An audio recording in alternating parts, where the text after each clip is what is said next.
இது சர்ம ஸ்லோகம். சாகிறதுக்கு முன்னாடி கேட்கிற கடைசி ஸ்லோகம். ஏன்டா தரமான பொருளை தயாரிக்க மாட்டேங்கிறீங்க? வாங்குறவ செத்தாலும் உங்களுக்கு கவலை இல்லைல்ல? நாலனா பாக்கு பொட்டலத்துல இருந்து பல்பொடி, பவுடர், துணிமணி, செருப்பு, stove, tube light, TV, mixie, ஏர்பென்ல ஆரம்பிச்சு எஸ்கலேட்டர் வரைக்கும் இந்த நாட்டுல தயாரிக்கிற எந்த பொருளையும் தரம் இல்லை. நம்ம ஜனங்க நல்ல பொருள் உபயோகிக்கணுங்கிற எண்ணமே இல்லையாடா உங்களுக்கு?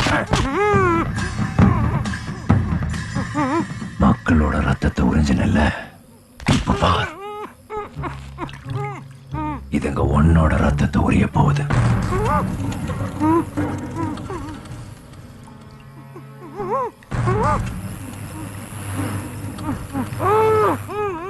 உனக்கு இதுங்க தீனி இல்ல, இதுங்களுக்கு நீதான் தீனி.